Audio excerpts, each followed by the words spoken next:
Welcome you all in the series of special work related to the construction work. In previous lecture, we just complete one of the method from the groundwater excavation, that is well point system, and continue with that. In today's lecture, we are going to study about freezing method. It is a one type of method when not a single method is useful to control my groundwater. Okay, again I want to introduce one thing, that when we use the freezing method, so your soil is not drained using any of the conventional method that was completed in previous lecture, and during that condition a ground freezing method is used, and because of that we freeze the entire excavation, and that is represented as a freezing method. Okay, now so in this method we just starting with the install into the ground of the perimeter that of the excavation in the circular pattern. Like for example, consider this is your excavation area. So during the freezing method, what I need to do, I just providing the installation process at the perimeter of your excavation, that means outer side or nearer side of your boundary in the circular pattern. It is not like all the time you just follow the circular pattern, but according to your shape of your excavation area you just modify it. Okay, now what is actual happening in this process? So on an average, a magnesium chloride or a liquid nitrogen or any coolant is pumped through the freezing pipe, which freeze the water bearing soil around that pipe and create a frozen wall. But extreme care must be taken to make sure that the complete freezing process is done, because if the groundwater seepage through the wall entering to my excavation, and that may be affected like a sliding effect. So what does it indicate? It indicate like if this is your excavation area, in the outer periphery you just install the freezing method process, and any coolant like magnesium chloride, like liquid nitrogen, like brine or any other coolant, you just starting to installing with installation process or installation component, and they have the tendency that they freeze the water at a nearer to my pipe, that means the outer area or inner area. Okay, and because of that I generate a froze wall, and that frozen wall must be considered a very strengthened, that it did not providing sliding effect during my construction work. Okay, so how it is look like? So it is look like this. So now consider this is your mobile freeze plant, that means it is a generator or it is an engine. First we provide the piping system in such a manner. So for example, this is your excavation area, that means boundary of your excavation area. First I provide the hole in some of the frequency, in some of the distance from each other. Then after I start to flow the coolant, either liquid nitrogen. They just start flow like this. First it is bypass here, then here, next and next. So what happening? We use two different pipe. The first one is represented like this, the second one is represented like this. The bottom pipe, this one is represented as a large pipe, and the inner pipe is represented as a small pipe. So first we install large pipe directly with my soil or ground condition. Then after I install smaller one.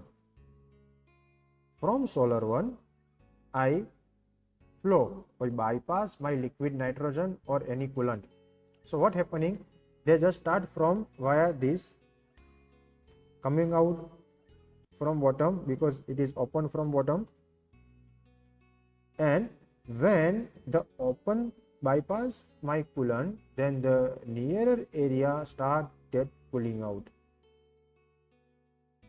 So you see in each and every phase we have some freezing effect, and the extra amount of that coolant is bypassed to my next installation pipe. So first it is installed from this, come out from here, started to frozen my surrounding soil,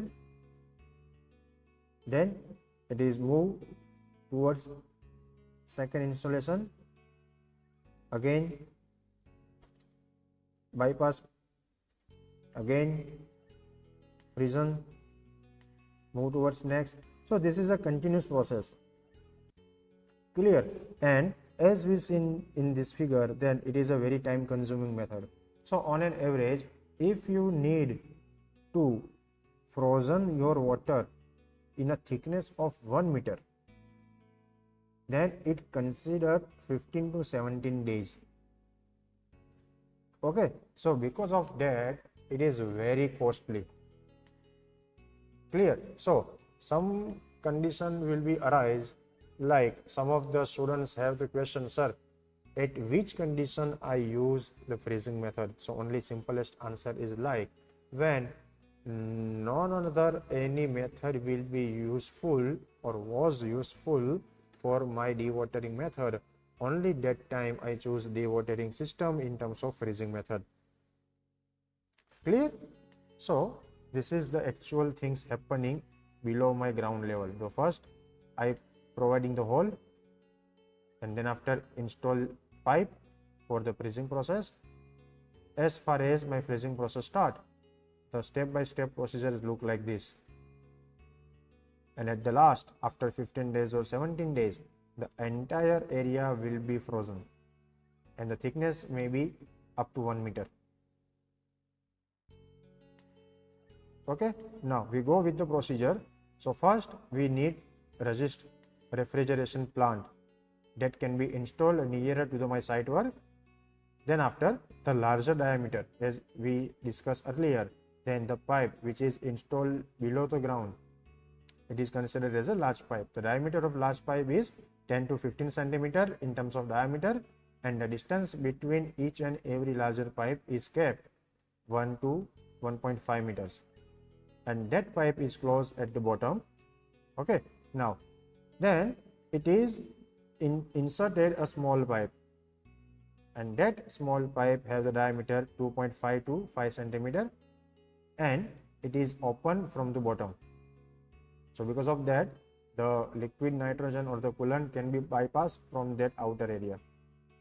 Okay, the temperature of the coolant liquid or coolant is nearer to the -23 to -30 degrees Celsius. And also sometime if you have very rare condition of soil, then you can also bypass this condition up to -130 degrees Celsius. Okay, and that can be circulated through the circuit. Next, the liquid come through the smaller pipe and goes up to the larger pipe, as we discussed earlier, and this cause the ground is a freezing ground around that pipe. So after that, the actual process of dewatering is complete. Okay, so this is a smallest example in terms of length, in terms of dimension of your refrigeration plant. So you also think that how it is accessible at my site. Okay, so it is quite impossible. So because of that reason, it is a condition where none other than will be used or was used. Okay, now the last topic relevant to the special work in terms of construction. So what are the factors that can be affect for my dewatering system? So first one is the size and depth of excavation. That means into how much depth or in how much area you need to work for the dewatering system.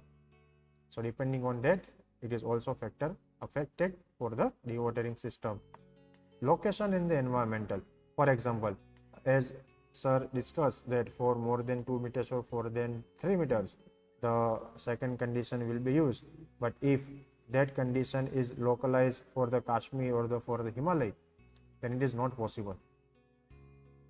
Okay, so it is look like at which location you need to dewatering and in what environment you need to dewatering. So it is also depending on that. Clear? Next, need of existing structure. Now sometime what happening, if your structure nearer to the river bed or seabed, so after some years the foundation will be started to affect because of any reason. So at that time I choose a particular method which is not affected to my existing structure. Clear? And also I think that one of the method that can be used from which I maximize my dewatering system.